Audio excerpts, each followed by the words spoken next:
안녕하세요. 오늘은 육과 예수 신실하신 제사장 이 제목으로 함께 공부해 보겠습니다. 먼저 기억자 말씀인데요. 히브리서 7장 26절에 이러한 대제사장은 우리에게 합당하니 거룩하고 악이 없고 더러움이 없고 죄인에게서 떠나 계시고 하늘보다 높이 되시니라.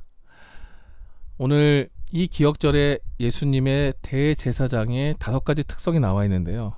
요 내용을 목요일 소재에 공부할 거예요. 그 목요일 소재까지 갈 때까지의 예수님의 제사장직, 대제사장직이 어떤 건지를 저자는 설명합니다. 실제 이 제사장은 죄로 인해서 하나님과 우리 사이가 분리되어 있고 큰 간격이 놓여 있어서 가깝게는 보이지만 바로 갈 수 없는 그런 상태가 되었다라고 설명을 해요. 그래서 이 타락한 인간의 본성이 하나님과 함께할 수 없었기 때문에 이 죄인된 본성으로 하나님 앞에 갈 수 있게 하는 다리의 역할을 이 제사장들이 하게 됐는데, 이런 제사장의 역할 중에 하나가 바로 예수님의 역할이었다는 걸 얘기합니다.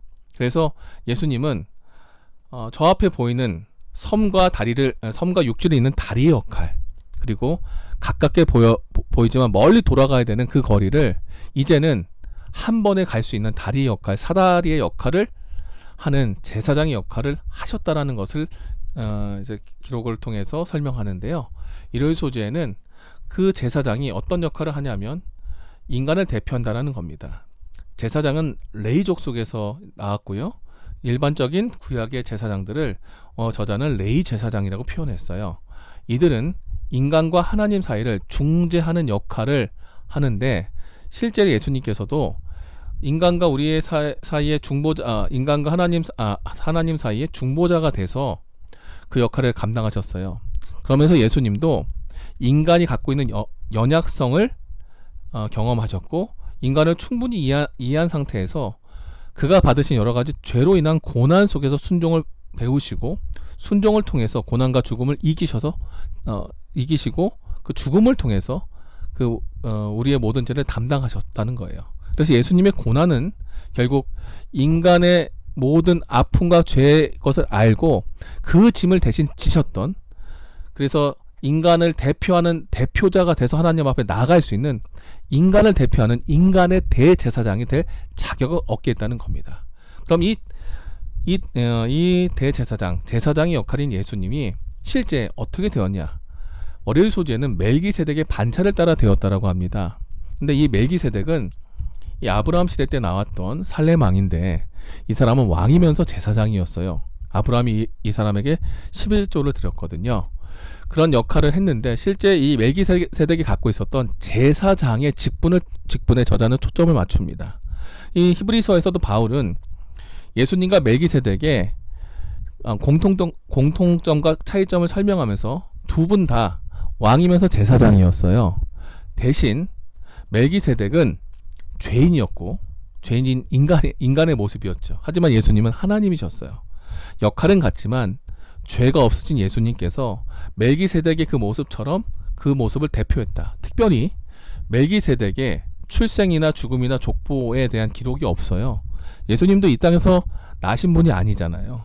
물론 동정녀 마리아를 통해 났지만 예수님의 모든 기록은 이 땅에 없어요.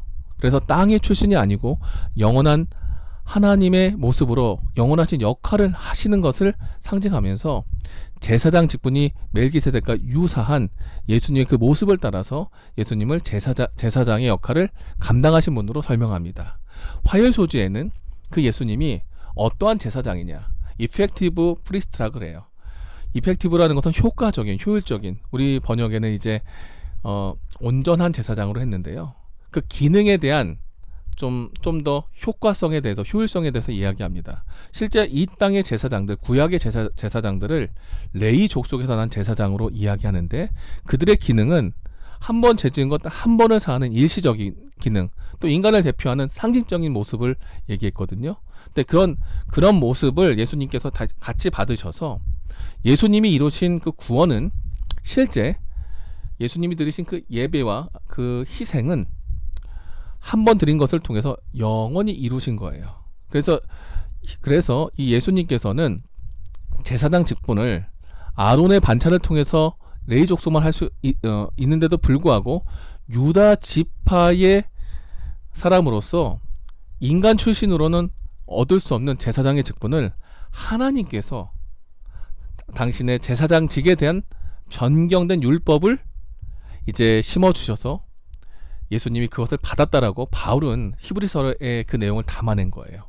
비록 레위 족속은 아니지만 유다 지파이지만 예수님은 땅에 있는 죄에 대한 문제만이 아니라 온 우주의 죄와 하나님 앞에 나아가는 그 모든 죄를 대표하시는 분으로서 인간의 지파를 넘어서서 이제 그 제사장직의 기능성을 가지고 이제 태어나서 이 땅에 오셔서 제사장이 되셔서 한정된 제물 그리고 희생양으로 드리는 그 제사가 아니라 자신의 몸으로 드렸던 더 온전하고 효과적인 제사를 드리는 제사장이 되었는데 그 효과성이 얼마나 크냐면 영원히 이루어진다는 거예요. 실제로 그 구약시대 때의 제사는 한 가지 죄에 한 번씩의 효과, 어느 정도 기간만 한정되었지만 예수님의 십자가에서 이루신 그분의 희생과 그 제사는요, 우리가 믿으면 영원하다는 것이에요. 그래서 예수님은 인간을 대표해서 하나님 앞에 우리의 모든 대표성을 가지고 그가 우리의 제사장으로서 하나님 앞에 쓰셔서 실제 우리에게 예수님을 믿고 구원의 고백을 할 때 우리 마음에 하나님의 말씀과 주의 영이 함께 임하셔서 우리가 새 사람이 되게 하는 그런 역할을 하셨다는 겁니다. 그래서 예수님께서는 실제 영원 전부터 영원 후까지 계신 영원하신 분이에요. 그래서 제사장들이 그 시대 때에 맹세하고 예배드렸던 그것들은 그 시대에 한정되는데 예수님은 시간적으로 제약받으시는 분이 아니시기에 예수님께서는 영원한 구원자요, 구원의 확신을 우리에게 주시는 분으로 이 저자는 설명을 합니다. 그러면서 이 예수님이 어떤 분이시냐, 죄 없는 분이신데 그런 예수님의 5가지 특징을 이제 오늘 목요일 소재에 이야기하는 거예요. 그 예수님은 첫 번째 거룩하세요. 거룩하다는 것은 하나님과의 관계 속에서 흠이나 잘못이나 티가 없다는 겁니다. 온전하시다는 겁니다. 두 번째는 악이 없으시다는 거예요. 그것은 더럽혀지지 않은 것이에요. 순결하고 악의 흔적이 없는 겁니다. 세 번째는 흠이 없으신 거예요. 그의 생애 동안 완전한 순종, 온전한 순종을 이루신 그 삶을 표현하고 있어요. 네 번째는 죄인에게서 떠나 있다는 거예요. 이것은 헬라어 원문에는 현재 시점으로 표현하면서 예수님의 현재 상태가 저 하늘에 하나님과 함께 계시는 온전하신 분, 완전하신 분으로 나타난다는 겁니다. 마지막으로 5번째는 하늘보다 높으시다는 거예요. 어떤 존재들보다 높이 들리신 분으로 저 하늘에 존재하시면서 이 땅의 존재보다 위에 있으면서 그분이 우리를 대표하셔서 하나님 앞에 우리의 죄를 중보하셨던 제사장의 역할을 했다라는 걸 얘기합니다. 그래서 예수님은 인간이셨지만 우리의 모본으로서 완벽한 길을 살아가는 것을 보여주셨고 우리 또한 예수님처럼 하나님의 성품을 반사할 수 있다는 것을 설명합니다. 그러면서 금요일 소지에 이 연애신의 말씀들을 통해서 예수님께서는 우리의 삶을 살피신대요.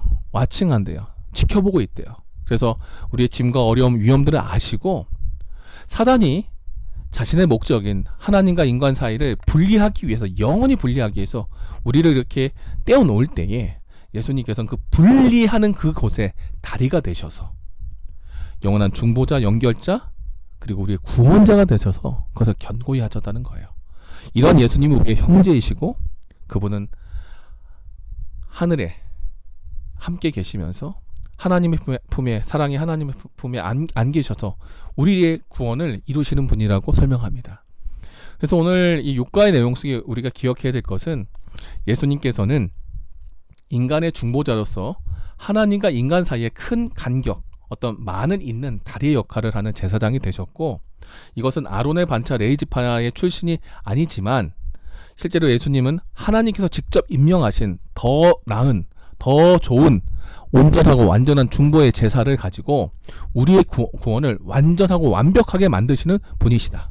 이것은 동물의 희생제로 만들어지는 것이 아니라 예수님의 십자가에서의 고난과 보혈로서 우리를 중보하시고 온전한 인간이시지만 온전한 순종과 삶을 사신 그 예수님이 이제 우리의 연약성을 아시고 하나님과 연결된 삶을 이제 어떻게 사는지 보여주는 좋은 예가 되셔서 이제는 예수님의 그 5가지의 특성을 가지고 우리도 그렇게 살 수 있다는 것을 보여주셨고, 그런 모습을 가지고 예수님이 우리의 영원한 중보자이자 연결자가 되었다는 것을 설명합니다.